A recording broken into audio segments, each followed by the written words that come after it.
Good morning. Good afternoon Varun. ఇంత time అయిపోయిందా? Severe hangover. ఏం గుర్తులేదు. హ్యాంగ్ ఓవర్ కాదు, మత్తు. మత్తు ఎక్కించావా? మత్తు ఎక్కాలనే మత్తెక్కించా. And what's that? నిన్న నువ్వు తాగిన చివరి విస్కీలో మత్తు మందు కలిపాను. నా మొహం చూసింది చాలు, నీ కాలు చేయి చూడు.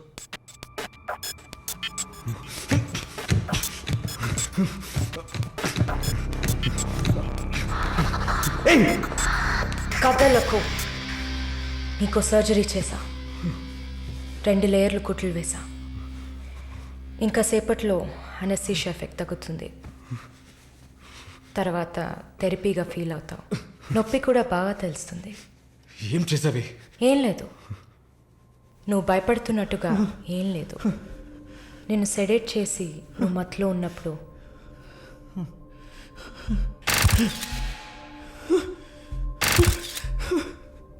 నీ పురుషాంగాన్ని కట్ చేసి తీసేసా.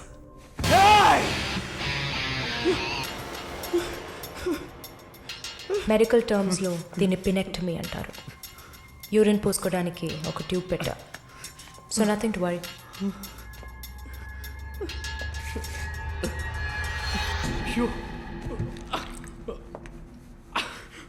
అసహ్యంగా ఉందా? ఎన్నిసార్లు రోడ్డు మీద ఆడవాళ్ళు ఉన్నారని కూడా చూడకుండా ఇక్కడ యూరిన్ పోయకండి అన్న బోర్డు మీదే పోసుంటావు. అది నీ అవసరం, ఇది కూడా నీకు అవసరమే. పిచ్ అంటే ఆడకుక్క, అదే కదా? I'm okay with it. ఆ కుక్కని అమ్ముకు బతికే నిన్ను ఎలా పిలవచ్చు? యా. ఓ సారీ, నువ్వు చేసే పనికి ఆ పేరు సరిపోదే. Yes, pimp.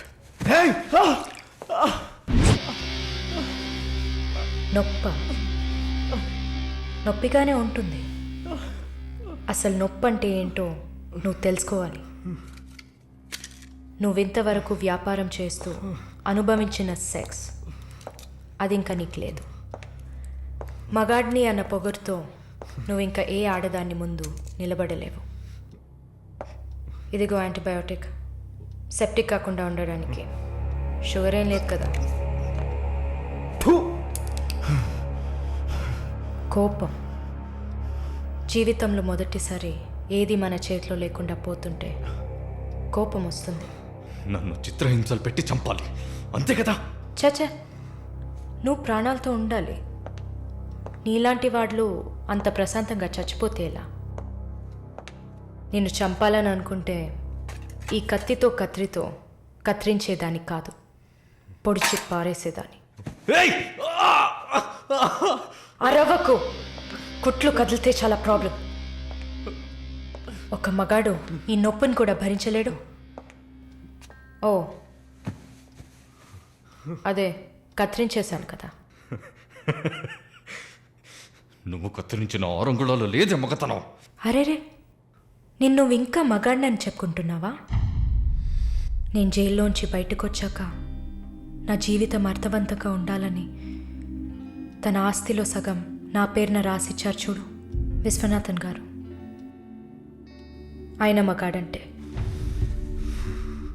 నువ్వు ఎవరో తెలియకపోయినా ఒక ఆడదానికి న్యాయం జరగాలన్న ఆశయంతో నాకు అండగా ఉన్నారే రామస్వామి గారు, ఆయన మగాడంటే. ఇంతెందుకు, శాలిని చూసుకోవడానికి నేనున్నాను, మీరు దిగులు పడకండి అని ధైర్యం చెప్పాడే దీపక్, అతను మగాడంటే. వరుణ్ కార్తికేయ, భగవంతుడు ఈ ప్రపంచాన్ని సృష్టించినప్పుడు ముందు పురుషుడిని సృష్టించాడు. తర్వాత సృష్టించిన స్త్రీని గౌరవించి ప్రేమతో కాపాడే ఆ వర్గానికే మగాడని పేరు పెట్టాడు. నువ్వే పేరన్నా పెట్టుకోవే, నీ బెదిరింపులకి నేను భయపడ్ను. నీలాంటి చాలా మంది అమ్మాయిలతో వ్యాపారం చేసి బాగా సంపాదిస్తాను. సిగ్గులేదు?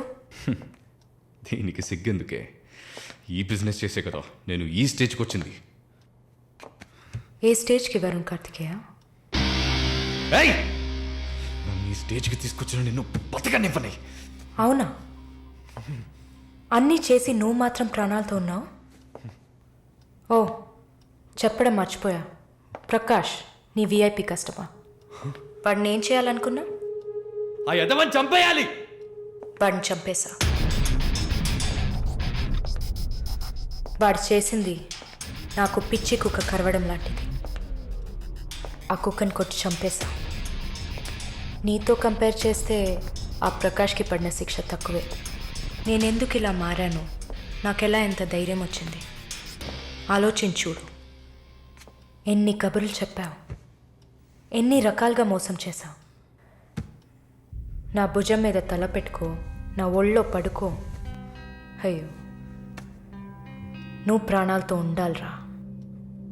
అవస్థలు పడు, అవమానాలు పడు, మెల్లమెల్లగా చావాలరా నువ్వు. నీ ముందున్న మాలిని నువ్వే తయారు చేశావు. నువ్వు నన్ను జైలుకి పంపించకుండా ఉండవలసింది. అక్కడ నేను చూసిన ఒక్కొక్కరి జీవితము నాలో దాగి ఉన్న ధైర్యాన్ని బయటకు తీసింది. న్యాయం కోసం, నీతి కోసం మీ మీద కేసు వేస్తే జిల్లా కోర్ట్, హైకోర్టు, సుప్రీంకోర్టు అని ప్రతి మెట్టు ఎక్కి మీకు కూడా న్యాయం చేయమని అడుగుతారు. మీకోసం కూడా చట్టం ఉంది. శిక్ష పడకుండా వాదించి బయటకు తీసుకురావడానికి కూడా మనుషులున్నారు. మానవ హక్కుల పేరుతో మానవత్వమే లేని మీ మీద జాలి చూపించాలని అడిగే వాళ్ళు ఉన్నారు. వెంట పడి తరమడం, గుంపులు గుంపులుగా వచ్చి రేప్ చేయడం, ఇవన్నీ మనుషులు చేసేవట్రా. దెబ్బతిన్న నాకే కదా నొప్పి తెలుస్తుంది. నన్ను అడిగితే నీలాంటి వాళ్ళకి మరణం శిక్ష కాదు. మరి ఆలోచించి చూసా. ఒక ఫ్రెండ్లా, నీ లవ్వర్లా, నేను కన్నా తల్లిలా కూడా ఆలోచించి చూసా. ఇది మాత్రమే నీకు వెంటనే అర్థమయ్యే శిక్ష అనిపించింది. నా కోపాన్ని చూపించా. ఇప్పుడే నర్స్ అయినందుకు నేను గర్వపడుతున్నాను. Fuck you! Not anymore. నేను కత్తిరించింది నీ గోళ్ళనో జుట్టునో కాదు. తిరిగి పెరుగుతుంది, పొగరుగా తిరగొచ్చు అనుకోకు. ఒక మచ్చని వదిలి వెళ్తున్నా. మారు. మగాడ్లా కాకపోయినా మనుషులా మారొచ్చు. It's a better option.